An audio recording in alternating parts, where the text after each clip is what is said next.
This happened after I went to university, so I was 18. I made an effort to make friends after I moved onto campus, and ended up with a few groups to hang out with, including a new girlfriend and plenty of people from my classes that I liked well enough. There was one class before lunch where it was traditional for people to go to the cafeteria afterwards to eat in pairs or threes. I wasn't very discerning about who I'd have lunch with because I got on fine with most people from the class, and we're all trying to make an effort to be social. So when one girl, Lily, asked if I wanted to get lunch together after that class, I didn't have any reason not to. We talked about school and that kind of thing, nothing noteworthy, but she did ask me to get lunch with her again the next week. It became a pattern, and there wasn't exactly a way to start saying no suddenly. It was fine, but it did mean I lost the chance to eat lunch with anyone else on those days.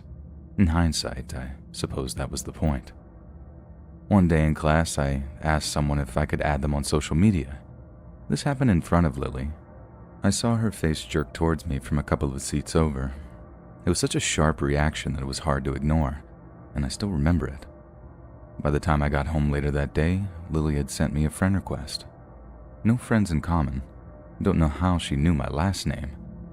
I was a bit surprised, but I guess she just dug through the university's social media pages and found me through there. It gave me a bad feeling, but surely it was fine, right?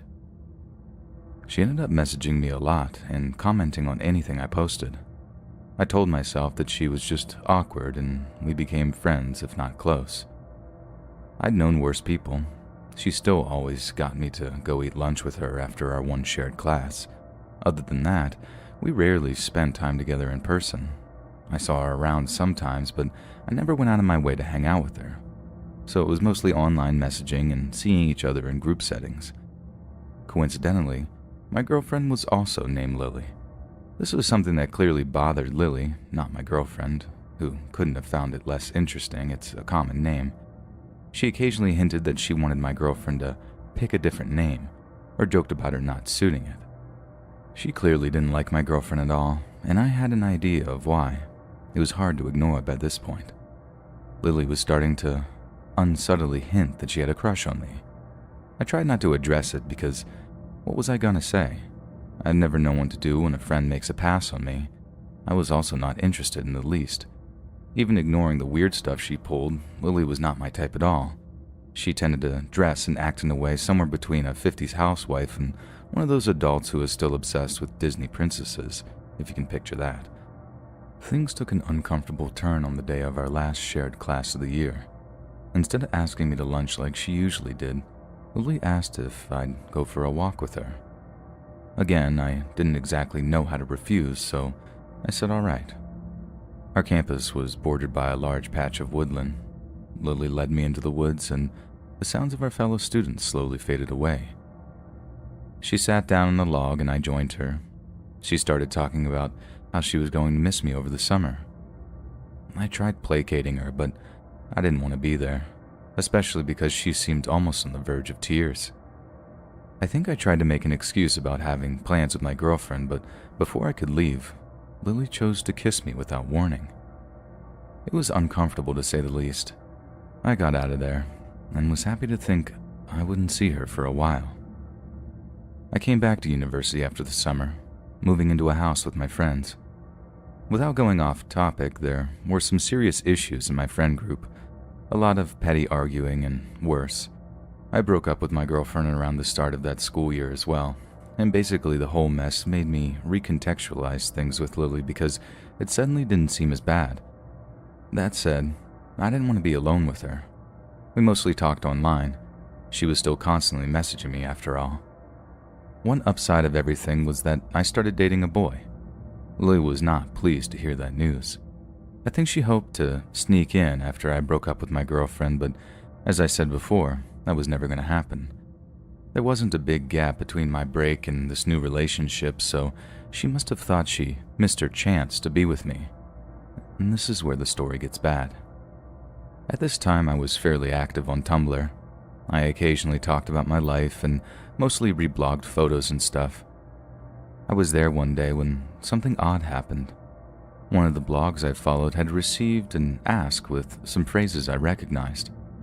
It took a second to recognize that it was taken from my About page. That made me freeze. I read the message properly.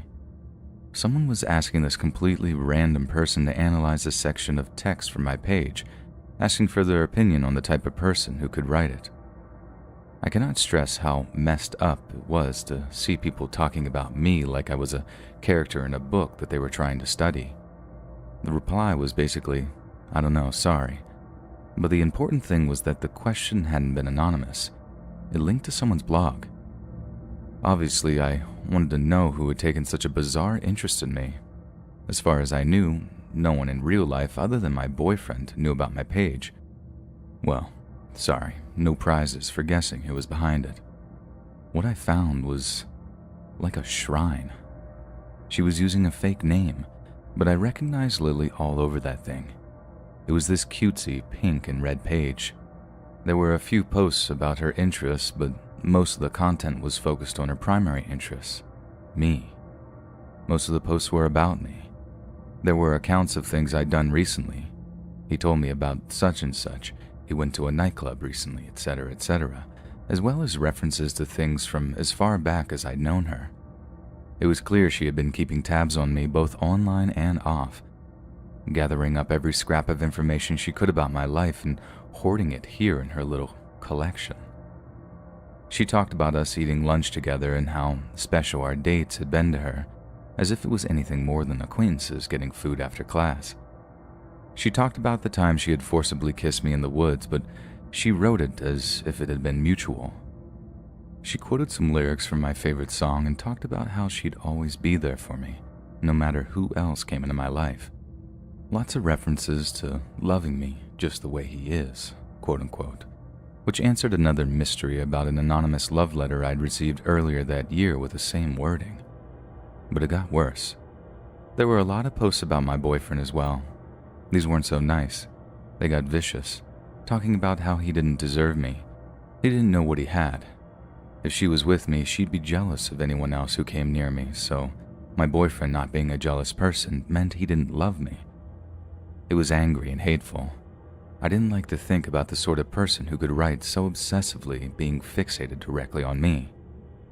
One thing that didn't make sense at first was that the blog also made plenty of references to Lily's best friend, Steven. She had never mentioned this person to me. Her posts talked a lot about Steven and how great of a friend he was and how much fun they had together, how he looked out for her, etc. I was trying to work out whether this was an online friend when one specific post made it all click.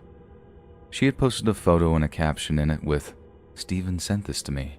He knew I would like it and love it," or something like that. The problem was, the photo was taken from my own page. I hadn't sent it to her.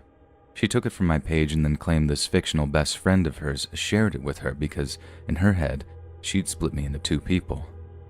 In her messed up fantasy life, I was both the perfect best friend who was always looking out for her and her soulmate who was bound to end up with her when I finally got over my boyfriend and all the other easy girls I hung out with that she made dozens of posts complaining about. Who was she complaining to? Oh, Lily had an audience. She asked open questions about me and her relationship with me and got messages back from her followers, people who took what she had said at face value. I saw a bunch of random people agreeing with the stalker that my boyfriend didn't deserve me, and we were bound to break up soon so I could be with Lily, the person I was clearly supposed to be with. She had this fake fanfiction version of my life up for anyone to share their opinion on, and she'd made herself out to be the hero of it all. I went maybe a month back into their page's history. I didn't look at everything that was there. It was too much. So I'm not sure how long this had been going on, to be honest. I sent Lily a message confronting her about the blog.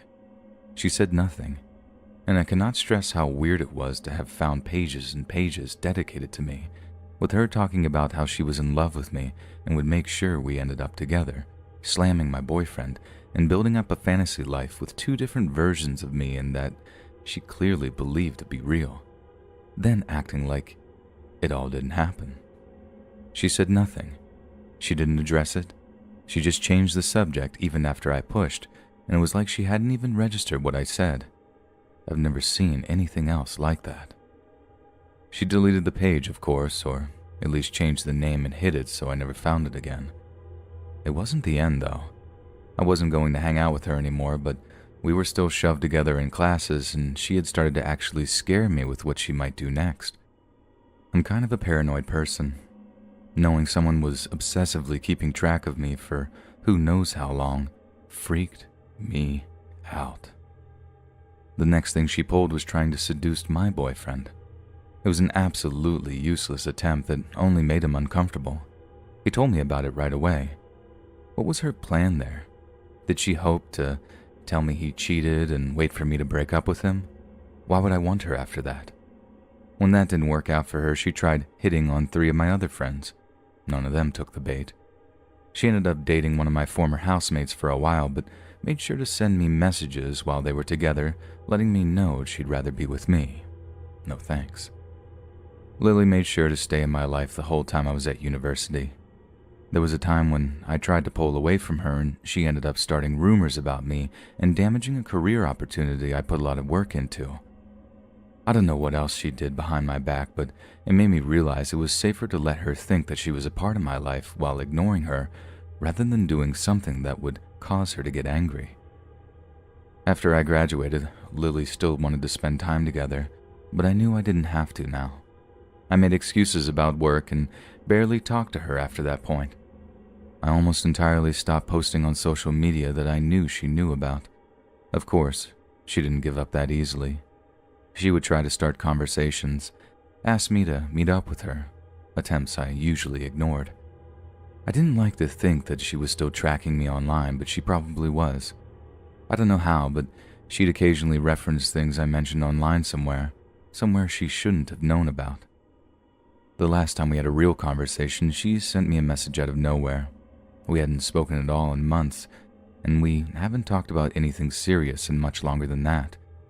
Thinking about that conversation still makes my skin crawl, but I'll summarize what happened here. At first, she asked me questions about how long I had known that I was bi. I told her some basic stuff, the kind of thing I'd tell anyone who asked. Then she changed the subject. She started talking about how I would feel about her if she was a boy, and wanting to be a boy for me. The messages quickly became very, very weird. She went into plenty of detail about fantasies that she had of the two of us. Again, we were not friends at this point. We'd never been especially close, at least not from my perspective, and we had barely spoken for years.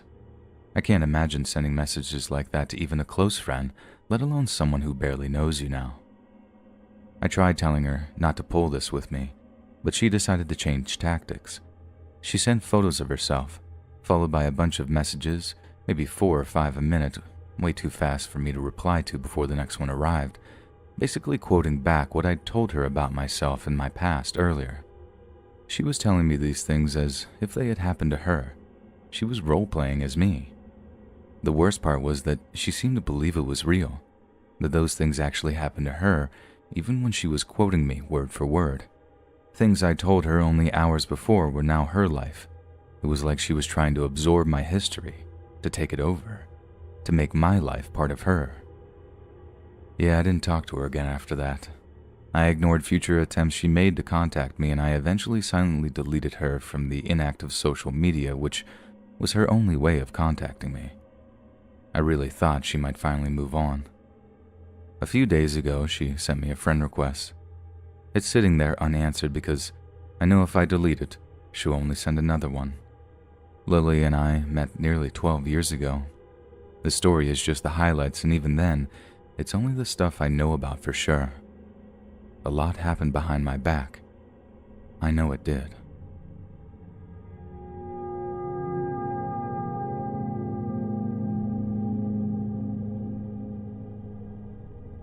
This story takes place in the biggest little city in the world, and it was back when I turned 21 in 2003. Who just Googled the biggest city in the world? It's Reno, Nevada, by the way.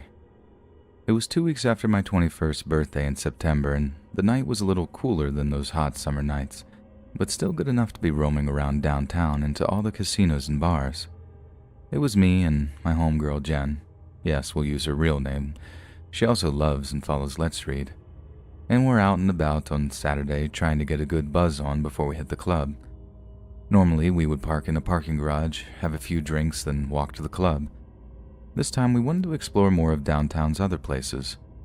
We had just come out of the old Fitzgerald Casino, pretty buzzed and ready to take on the night. We walked down the main street towards 4th to see about the other places that look lively. Well, we came up to Douglas Alley, which my buzz butt had the great idea to cut through because it sounded like fun. Facepalm. Don't judge me. I was on one that night, meaning I was thinking I was king of the world. So Jen agreed to go down the alley. It was dark, damp, and smelly. There was only a few lights up ahead that were flickering on and off like a strobe light. As we walked about 20 feet or so in the alley, I noticed ahead that there was a dark, shadowy figure moving in a weird motion next to what looked like a dumpster. Normally I would brush it off as someone dumpster diving, but what made this seem out of the norm was the fact I could see candlelight flickering off the alley wall. Jen turned to me and said, "Are you sure we should keep going this way? It looks kind of creepy up ahead." I looked at her and kind of taunted by saying, "You scared? Come on, we got this." Looking back now at my remark to her, I think, well, that was kind of a douche thing to do. She reluctantly started walking with me ahead slowly, and as we got closer, the sound of what I can describe to you as a very sinister, evil, and malicious laugh was coming from the dark figure. This was so putrid it made my skin crawl. And it was at this point I said, "Shh, do you hear the other noise? It sounds like a drill or something." She nodded and looked at me with confusion in her eyes. If it really was a drill, what would that figure be drilling? A rat, maybe? We were behind some big crates at this point to where we could see ahead, but couldn't be seen as we were both ducking behind the crates now. The sounds of that laugh were getting more and more deranged every time the drill noise got louder, like it enjoyed doing whatever it was doing. You see, this alley was like a T. We entered it from the bottom, working our way up to the top part of the T. The right part of the alley was where we were with the crates, and the left part was where the dumpster and the shadowy figure was. I hope that helps to imagine the way we were going. "We need to get out of here. This is enough creep show for me for the week," she wailed. And had I listened to her, none of what's about to happen would have. I was feeling like a champion, though. I blamed the Jaeger bombs for that, so I said proudly, "Will you stay here? I'll check it out." Who did I think I was, thinking like that? Yes, the booze made me feel tough, invincible, adventurous. Well, back then, freshly turned 21, booze did make me feel that way. She rolled her eyes at me. "Fine," she whispered. "But if something happens to you, my only weapon of defense are my heels." I chuckled softly to her, gave her a hug to reassure her it would be okay, so I slithered my way ahead alone. Both sounds were getting much louder and even more gut-wrenching. I got close enough to finally see what I had been hearing, but still in the dark behind a few boxes and crates mixed together. I stayed down so I wouldn't be seen, but I could see when I lifted my head up, and to my horror, I saw a man crouching on the ground over something and candles all around him. He was wearing what I could tell were dark, torn clothing and a mask on his face that I'll never forget. If anyone's ever seen Hellraiser, well, the mask was like the combination of Anubis and Pinhead's pins. One of the flashing lights were shining on that mask. It looked so terrifying to me, even buzzed. He clenched the drill in his hands, drilling down with vigorous force while cackling some more. I turned back to throw Jen a look of pure terror. She wasn't there anymore, to my surprise. She was crawling her way up to where I was. "Oh my God, what is he doing?" she whispered to me. I don't know, it looks like some sort of ritual or something. You see that mask? Maybe some kind of cult stuff," I replied. I was curious about what he was drilling into, but at the same time I was very reluctant to know. "I'm gonna go quickly up there to where the dumpster is and find out what he's drilling into. I'll go up to the right side of the dumpster so he won't be able to see me," I told her. It was at this moment that I knew my curiosity was so strong it overtook my brain telling me to stop and go back. But I couldn't help it. That's just how I'm wired. So without wasting any more time, I took a few steps ahead, hugging the alley wall as I moved forward to the dumpster. His attention was distracted by something to his left, so he faced the other way. I then rushed forward quietly to the dumpster. My heart was racing so hard I thought I was going to pee myself. From here, I was inching my way behind the dumpster to his direction. I got as close as I could so I wouldn't be seen. To my utter horror, I saw what he was drilling into. It was a human's upper torso. I couldn't believe my freaking eyes. It was a female's upper torso covered in blood. There was other stuff too, however I couldn't tell what because I couldn't see that closely. He cackled again as the drill went down into her again, now realizing that there was a blade attached to the drill. Like, good God, man, really, who does stuff like that? But I knew I had two options, and I had to think fast. One, I could go back to where Jen was, and we could get one of those cops on the bikes over that we saw earlier. Or two, I could scream at this guy and threaten him in hopes that he'll stop, tackle him down, and then get the cops. I wasn't looking to be a hero or anything, but my gut instinct said I needed to put a stop to this. I know the person is dead, but this disgusting dude needed to stop.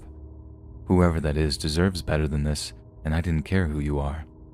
And I made up my mind I was going in. YOLO, right? It's the right thing to do, my good deed for the night, even if something does happen. You got this, Harlem, I told myself. And with that, I came out from behind the dumpster and yelled to the man. Hey, freak! What do you think you're doing?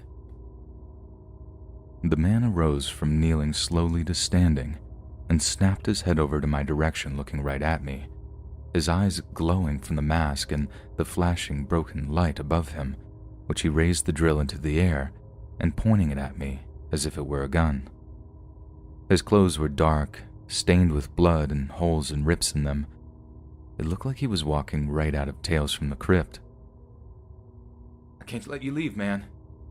I'm calling the cops. You need to be punished for what you did to that girl, I yelled. Looking back on that now, I realized how stupid I was for even thinking to take on a guy with a drill in his hand, and me, well, with just fists. I was raised to understand that fighting with your fists was the only way to be truly tough, not hiding behind a weapon. I rushed after the man with my fist clenched, ready to pounce like some sort of wild tiger, but as I was about to leap at him, he suddenly dropped the drill and turned around and ran to the left. I halted after him, dodging all the crates and boxes that were along the way. He came up to a chain fence, jumped onto it and up. I leaped onto the fence also and grabbed a hold of his right foot, only to be kicked in the head, and I fell down the fence onto the ground.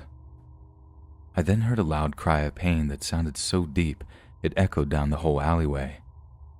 I looked up only to see the man's legs sticking out along the side of the fence that I was on, and his upper body along the other side.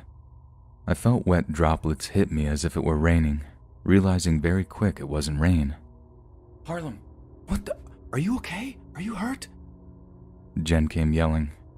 I nodded to her yes that it was okay, and I felt the droplets on my face touch them only to have smeared blood on my face. What was going on, I thought. I looked up again at the man who was now wailing in agony. This idiot was stuck in barbed wire, and a small part of the fence was through him. I couldn't believe it. Oh my God, Jen, look. He got impaled when he was trying to jump the fence, I said with a shaky tone. He's still alive. Call 911, she roared. Now, just as I was reaching into my pocket to get my phone, I heard a loud scream of some woman walking by on the other side of the fence. Oh my God, there's blood everywhere. Someone do something, the lady chanted. I'm calling them now, Harlem, Jen stated. Yo, man, you okay? A male's voice said on the other side of the fence. Now we were forming a crowd of people all freaking out on their phones and a bunch of talking over others. Don't move, bro. Wait for the paramedics, another said. At this point, I was totally sober and wondering what to do. This guy might have been the one to butcher up that poor girl's torso and deserve what he got, or he just butchered on her after someone else killed her. Or he found her dead and decided to do that. Now he's up on a fence stake, bleeding and moaning. Should I feel sorry for him? He's obviously a nasty, vile soul. And who was the girl whose corpse was used for some sadistic pleasure? I had all these questions running through my head as I was still recovering from a kick to the face. And with that came the sirens. It was only a matter of time, and here I am, faced with bloodstains, standing next to a half-dying man with half a body just down the way. I was practically pooping my pants. I turned to Jen and said, "This is where it's going to get ugly, Jen, so hold tight." She put her hand on my shoulder, telling me it's going to be okay, not to worry. "Get your hands where I can see them. Move them up slowly," screamed the RPD out of nowhere. There's so many more minor details that I could go into, but this has been pretty long, and I'm sure you're all mildly tired of how insane all this sounds, but I swear to God it's 100% true. Fast forward to about 2 weeks later, and I'm sitting in this detective's office for the third time, and this time was because she wanted to share some information with me about that case, what she could share, of course. She tells me that, for one, I've been cleared of all charges involving the girl and this deranged man, and that she really appreciated my cooperation through everything, as if though I had a choice. I told her thank you.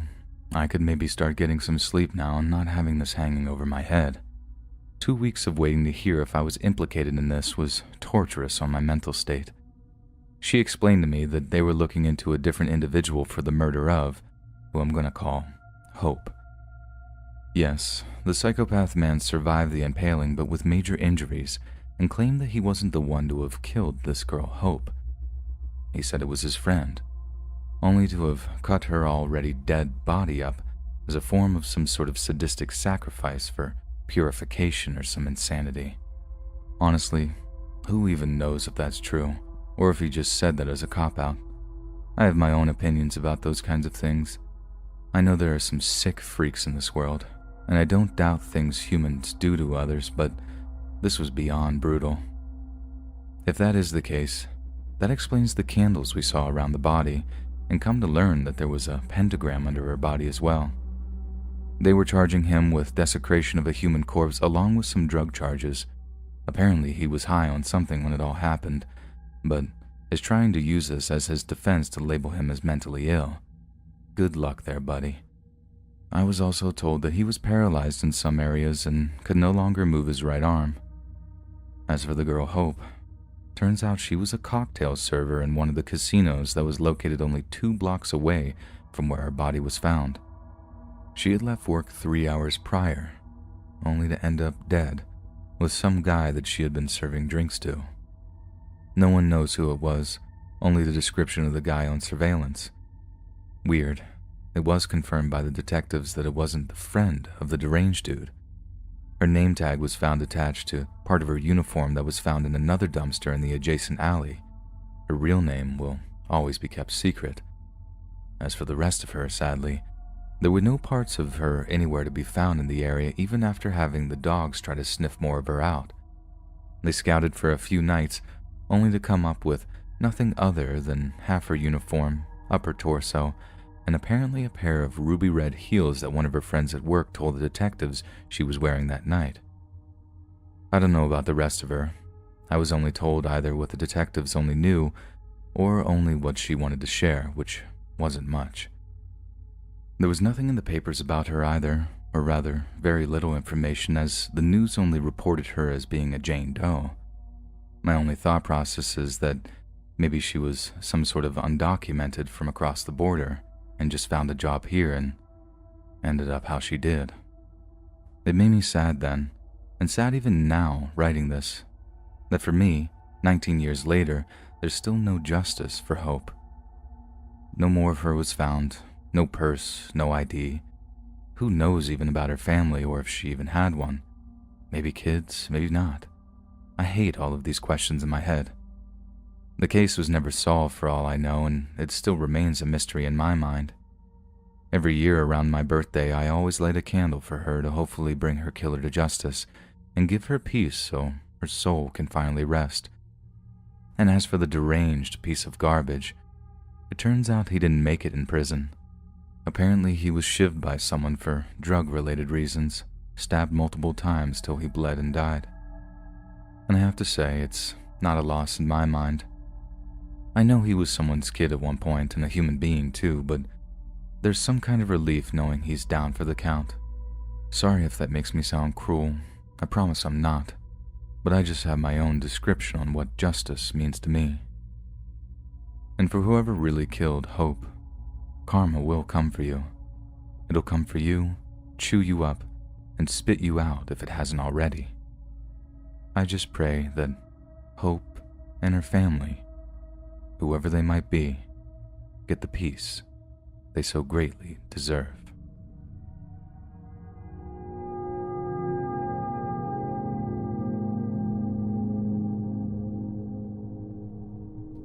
This didn't happen to me, but my dad.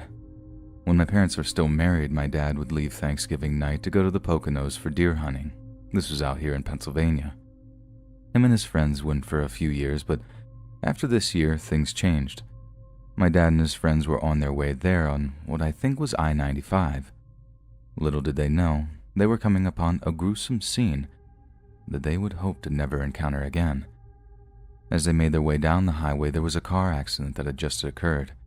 No police or rescue were on scene yet, so, being the decent human beings they were, they sprang into action to help. The car was starting to catch fire, and while the other girls who were in the car were able to be taken out, the driver was still trapped inside. My dad was able to open the passenger door and realize that the girl may have died on impact, but he still tried to free her, sustaining a deep cut on his hand from the twisted metal of what was now inside the car. My dad is your typical small Jersey Italian guy, and this girl was of larger size, so with the combination of the mangled car and the heat from the now lapping flames, my dad could not free her from the wreckage. At this point, the flames were now coming from the broken windshield and were starting to burn her face.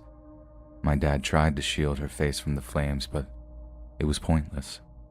He and his friends tried to pull the door off with a winch that was attached to one of the other trucks, but it was too twisted to come off, and they only managed to pull the entire car. My father realized how bad the flames were and got out of the car to save his own life. He did realize that he still had a wife and young daughter at home. During this time, a doctor came upon the scene and was trying to lend aid to the other girls. All the while, everyone was forced to watch in horror while the driver was burning before them. My dad said her face melted like candle wax. His friend, out of some sort of stress reaction, ate almost a week's worth of food from the cooler out of shock, and once they left, he just immediately threw it all up. It was strange. Now, my dad is not a sensitive man, and would be what we call now the epitome of stoic, but this left him devastated. They tried everything they could to save her, but the fact of the matter is, the girl did in fact die on impact. I think my dad just wanted to give her parents closure by being able to say goodbye to their daughter for the last time and see her. My uncle actually died in a car accident the year before I was born, so I think this was his way of trying to prevent what my family went through. We found out later what happened. A guy was driving drunk the opposite way on I-95 and hit a car full of students on their way back to college from visiting family, head on. The other girls survived with minor and moderate injuries. Later, my dad was installing an alarm in a woman's home and asked her about her son when he saw his Marine photo. She informed him that he was permanently injured from an accident one Thanksgiving night. Turns out, there was a third car involved in the accident, but the car was pushed so far away from the others by the collision that no one noticed the man was injured for 45 minutes after the EMS and police arrived. My father's not a perfect man in the least and has a non-violent criminal record, but despite all this, he's still a hero to me.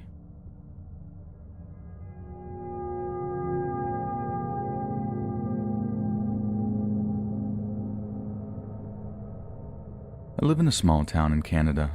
Most everyone knows each other, but that doesn't mean the community is the most safe.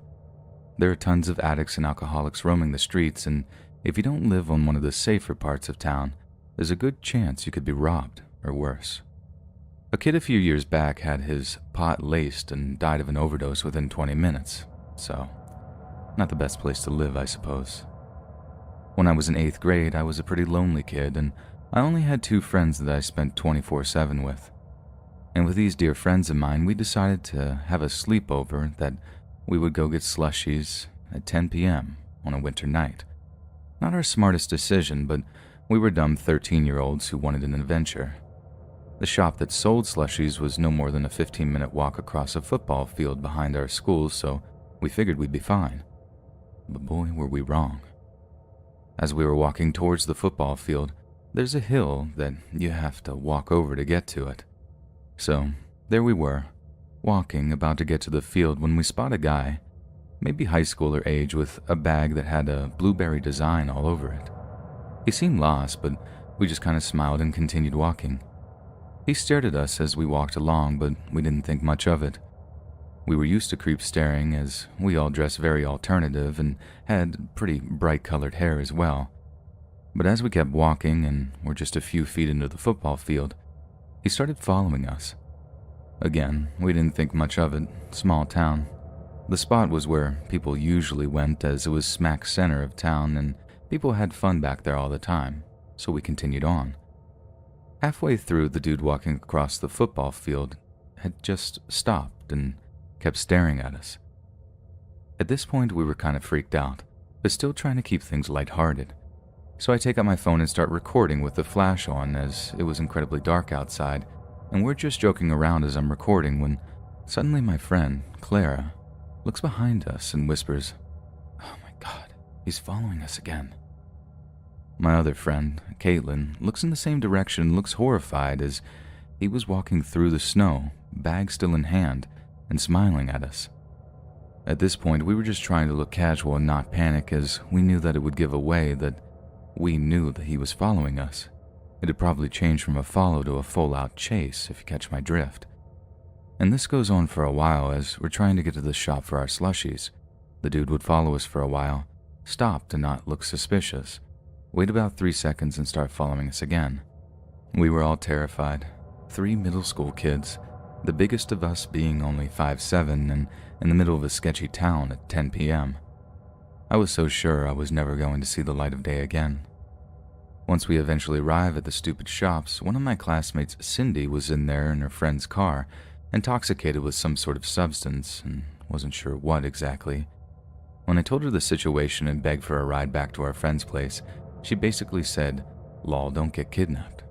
Wow, thanks. We got our stupid slushies and started heading back to our friend's house, deciding to walk on the side of the busier street rather than across the field again. I was holding onto Caitlin's arm. I was crying from fear, and she was a lot braver than I was. It felt as if though she was protecting me, even as ridiculous as it may have been. Clara was behind us when she suddenly flops onto the concrete and starts sobbing and is covering her head, saying, "He's still following us. He's still following us." Caitlin and I tried to shush her and continue on walking, but she wouldn't budge. She was starting to have a panic attack. Eventually, Caitlin and I basically had to piggyback her until she stopped crying. It was truly a horrendous scene. We eventually made it back to the house at around 11, deciding to go to bed, with the doors and windows locked, of course. Now, you would expect this to be the end of this, and I thought perhaps it was all just some strange overreaction, and when I rationally thought about it, it truly was. But it wasn't. Because the following weekend, my dad called me downstairs. I was confused, and he asked me, "Is this bag yours?" saying he found it on our front porch. I had no idea what he was talking about, until I saw it, and my heart sank. It was the exact blueberry design bag that man had. I told my dad everything related to what we knew about that guy, and he decided to rummage through the bag. All that was inside was just duct tape and a screwdriver. I was confused, but my heart began to sink even further, and I felt almost paralyzed with emotion. Based on what I told my dad, he called a friend of his who was a police officer, but his friend said that there was most likely nothing law enforcement would do if nothing criminal had truly occurred. I honestly don't know how to process what any of this could mean, but I knew my gut that day was telling me that that man with the blueberry bag had far more nefarious plans for us than meets the eye.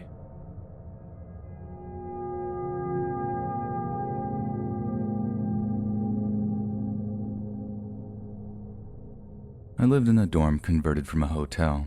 There were many problems associated with this. The neighborhood was questionable, and some people still believe the dorm was an actual hotel. So while I can mention this now, the residence assistant took turns at the front desk. In order to enter, you had to have a key card. This will be very important, as it was something of a lifesaver for myself and a friend. On Saturday night at around 11 p.m., the RA, a 19-year-old female friend, asked me to join her down at the front desk. We popped popcorn and watched a movie, but had to keep an eye on a monitor in case someone needed help. We were just settling in when we heard a thump at the door. We looked up and saw this homeless guy trying to open the door. He pressed the button on the door intercom, demanding to be let in and wanting his usual room, he said. The guy was dressed in a dark shirt with white pants stains, pants that desperately needed a belt, uncombed brown hair, and holding a trench coat in one arm. "Let me in. I have money this time." We're not a hotel, I'm sorry. This is a residential property for students. It's a college. The RA told him in a shaky voice. "Oh, shut up. This is a hotel." He was glaring at us. We were getting a little weirded out, and he started to demand that we better let him in or else. Now this dorm, as I said before, was converted from a hotel, and clearly the guy didn't understand this. He started to make threats if he wasn't let in, and decided to try and break in by ramming himself into the door. The RA was pressing the button for security, who was clear on the other side of the building. His patrol wouldn't get to him where we were for at least 30 minutes. I kept asking if I should call 911, but of course the RA said no, that she could handle this. The crazed man kept ramming himself into the secured door, and suddenly I saw a bloody smear. The coat fell away to reveal his bloody arm. "Let me in," he screams again. My RA friend screamed and was about to call security when, sure enough, security thankfully came out of the bathroom to see this. He rushed over to open the door and remove the guy, led him away. And this incident had led to the electric gate in the parking lot to be installed, as the guy just crossed the parking lot to get to our door.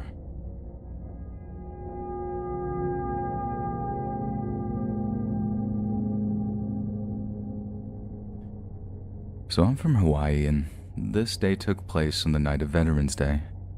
I was at my boyfriend's house that day, and I usually stay there until very late, as my dad doesn't get off of work until 10 p.m. So when 10 p.m. comes around, my dad tells me he's outside that house and that we had to go to my mom's job on the way home because we needed the keys. There we were at my mom's job. Everything seemed normal. There are very few cars left in the parking lot as all the shops closed for the day. I had to use the bathroom, but there was still nothing unusual about anything. My mom's job isn't located in a sketchy area, and in fact, it's actually located by a really popular hotel on the island. Now, as soon as I exit the restrooms, I walk to my dad's car as he was already waiting for me. As I walked there, I passed a guy. He was white at around the age of 60 and wearing a veteran's hat and lei. So I assumed nothing of him because I just thought he was coming out of the restaurant nearby.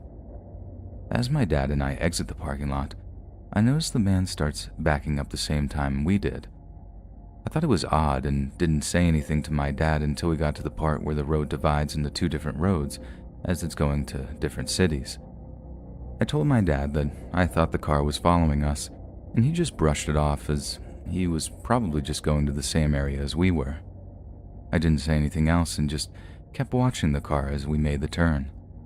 The man was very close to the car, which didn't make any sense because the roads were very much empty. I decided that I would tell my dad again, and it didn't seem to bother him, and said that we were going home. I told him that was a bad idea, and you need to try and lose him.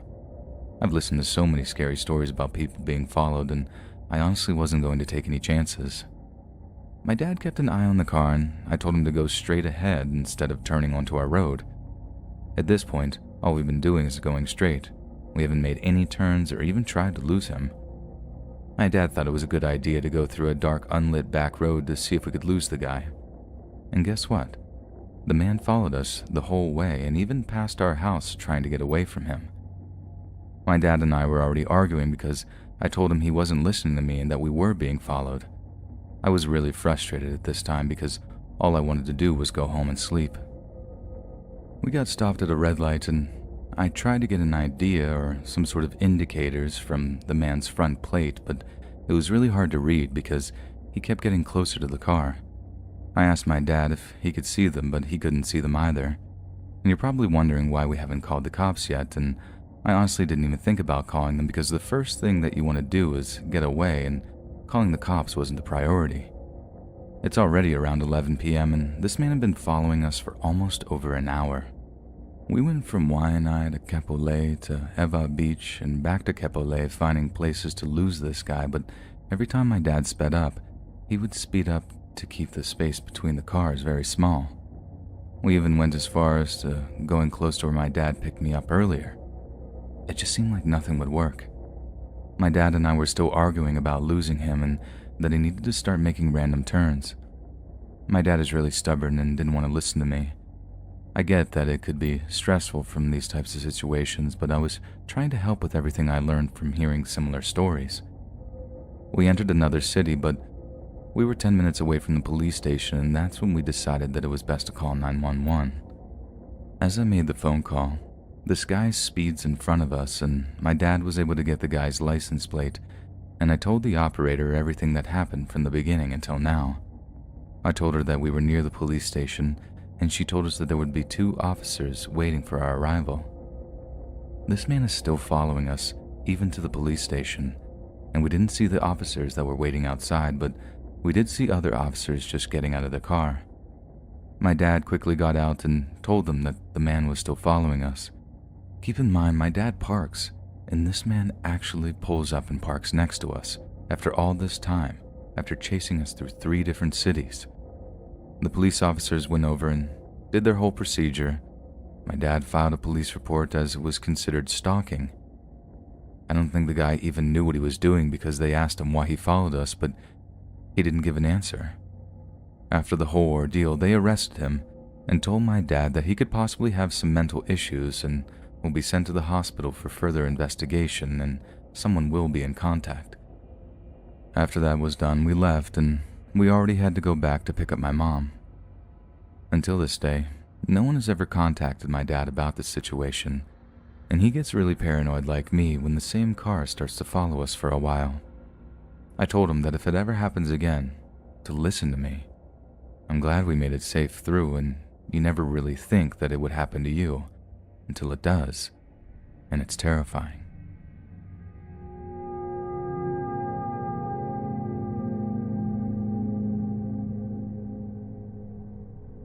So a bit of context, I'm a 15-year-old girl, but at the time this happened in April, I was 14. I'll also add that I look my age, so he definitely couldn't have mistaken me for someone older. Ever since online school started, I've become a bit of a couch potato. Sure, I play sports, but I'm not nearly as active as I prefer to be. So I decided I was going to ride my bike around more often. I live in a pretty safe area. Other than the occasional catcallers and creeps, I never really worried about someone approaching me. And that was until this happened. One day after my last class had finished, I collected my small backpack, which had some money, my phone, and a mask in it, and went out to grab my bike. I let my brother know that I was going and jokingly told him that if I wasn't back by 2 that I'd been kidnapped. I joke like this all the time. I hopped on my bike and rode out in my neighborhood and then took a back road to some abandoned golf courses. Now the way they're laid out is there's 3 that all connect and go through 2 different neighborhoods. At the end of the furthest one, there's a CVS right across the road and an intersection there too. Think of it as if though it's a T. The intersection is at the top of the T, and the road separating the golf course and the CVS is the main body.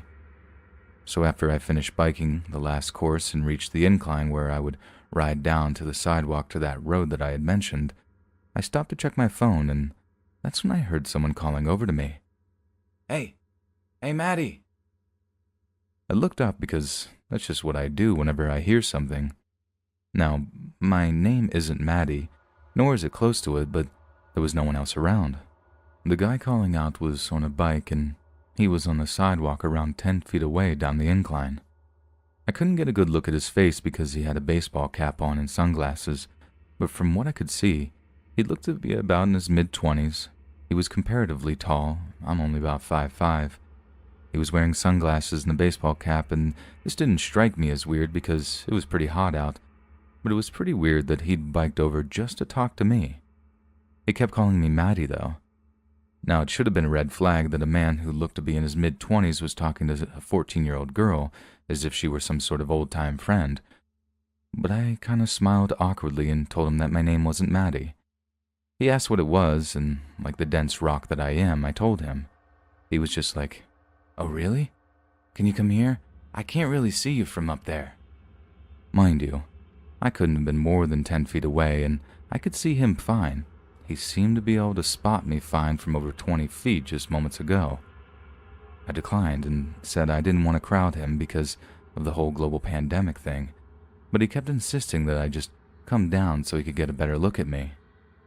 Finally, after what felt like an hour but was only about 5 minutes, he gave some half-hearted goodbye and biked off across the intersection, but the whole time he kept staring at me. I waited until he was out of sight before I rode down the incline and across the street to the CVS, and I went inside to get a drink. When I got out, there was no sign of him, and my ride home was peaceful. When I told my mom about where I went, I got chewed out big time for going alone. It was only worse when I told her about the weird guy. Now, I wouldn't have typed this out if that was all that happened, so of course, something else did happen. Not to me, but to some other girls. A few days later, my mom told me that there was some guy on a bike who had been biking up to girls around my age and ramming his tire into their back tires in an attempt to make them crash so he could abduct them. He ended up getting chased off by one of the girls' dads before he could hurt any of them, thankfully. When I asked for his description, my mom told me that he was tall, male, and looked to be in his mid-20s. He also had a baseball cap on. I asked where he'd done this, and it was in the same area where I had encountered that guy. Now, I'm not saying for all certainties that these guys are all the same people, but the comparisons are eerily similar, and how dead set he was on me coming down to where he was really put me off. I guess just knowing the fact that if I had come closer to him that day, that I might not be typing this, and that my little kidnapping joke may not have stayed a joke.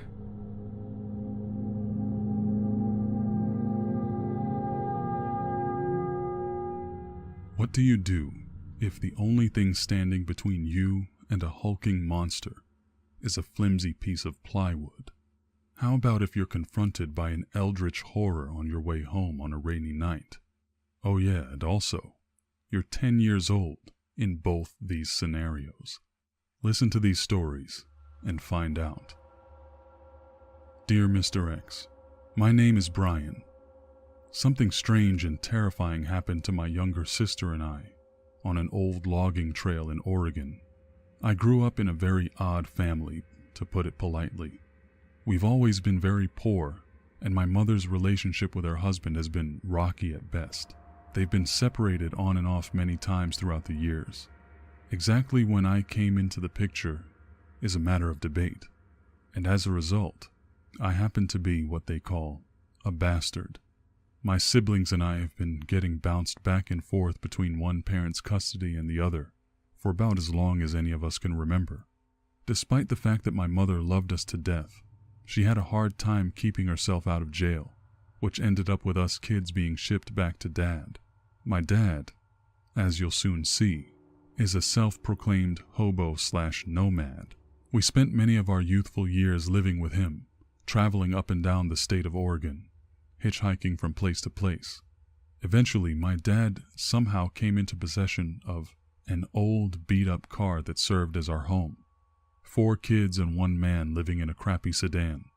Being the oldest of the bunch, I often played the role of protector when my dad wasn't around, which was pretty often. Eventually, he started running out of money and decided to move us up into the mountains of Klamath Falls. A A friend of his told him about an abandoned shack out in the woods along an old logging trail. We found the shack and holed up there. One day, my dad and my brother Dan went into town to get some supplies, leaving me with my other brother Eric and my sister Jackie. We were still just kids, so we were able to have plenty of fun while living out in the woods, despite the harsh conditions. After all, I'm pretty sure that most kids could only dream of being able to live out in the wilderness like that, albeit preferably under more pleasant circumstances. I can't pretend it was fun living with chipmunks and other nuisances constantly nibbling at our few possessions, though.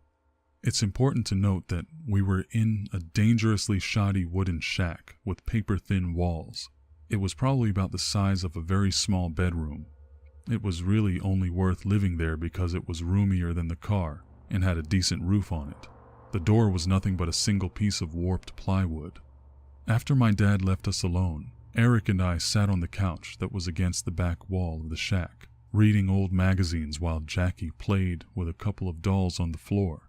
Eric shot up when we heard the sound of something like a branch breaking off a tree. I whispered for him to stay silent as I slowly raised myself up off the dilapidated cushion, straining to listen through the light, creaking noises of the couch's stale wooden frame as I scooted closer to the wall. Again, the wall itself was really nothing more than about an inch of plywood. Eric sat anxiously, frozen solid with fright and confusion. Another snap cut through the stagnant air. This time, I could tell for sure that the sound was coming from behind the house. A third cracking noise rang out, followed immediately by a fourth, making me flinch away from the wall. More noises began to fill the air, each one louder and closer than the last. Acting instinctively to protect my siblings, I sank down to the floor, yanking Eric down with me toward Jackie. I pulled the ratty knit blanket over our heads, a super effective hiding place in the minds of children. I still remember the blue light filtering through the fabric, tinting everything under the blanket, as we sat motionless, waiting for whatever was outside to pass us by. To our horror, the snapping appeared to stop just outside the wall behind us. Whatever it was close enough to grab us if it wanted to. It started walking again, seemingly tracing the borders of the shack. It stopped again in front of the door. I looked out through the blanket to see what I could. The sun's rays peered back at me through the holes in the rotted-out walls of our makeshift home. It was only then that I noticed I could no longer hear the noises of birds or other animals in the woods. The normally lush soundscape of the mountains had gone completely dark. The air felt thick and heavy. Something was standing just outside the door. After what felt like hours, the sound of something massive walking erupted again. This time, returning on the path it came from. That's actually all I remember of that day, but it remains one of the most vivid and terrifying memories I've ever experienced. Sincerely, Brian. Story number 2. Dear Mr. X, my name is Mark. I live in the UK and am currently a history teacher. I just celebrated my 29th birthday. I recently saw your video on alien encounters and I couldn't help but remember back to a rather odd event from nearly 20 years ago. I know it may seem unreal, but I remember every detail with intense clarity. It's really quite scary. The year was 1998 or 99, around late autumn. I recall the trees being almost bare, with night falling early around 6 p.m. The TV glowed with advertisements for Christmas toys. Around 8 p.m., my parents sent me to the Chippy, our local chip shop, to pick up dinner. Although I was only 10 or 11 years old, it was a normal chore for me, being only about 5 or so minutes walk away. On top of that, I lived in a very quiet neighborhood with well-lit streets. It was a chilly night. I remember I could see my breath puff out with every exhale. I was wrapped in a big, thick green coat, scarf, hat, and gloves. A funny image indeed. It was drizzling out, and there were puddles everywhere. I made it to the Chippy and was on my way back home within about 10 minutes. As I made it back to my street, a weird feeling came over me, making me feel extremely alert and on edge. It's hard to explain, but something suddenly felt off, There was a strange silence except for the light pattering of the rain all around me. The air seemed to be unusually clear and thin. No cars or passers-by, nothing but the rain. I hurried down the street toward my house with my guard way up. A few steps later, a creeping, rapidly overwhelming sense of dread fell upon me, which made the chill in the air feel like a stinging assault on my body. I stopped dead in my tracks, with my mouth agape. I saw it from a short distance away, only about 6 houses down the road from me. I couldn't tell if it was a person or a thing.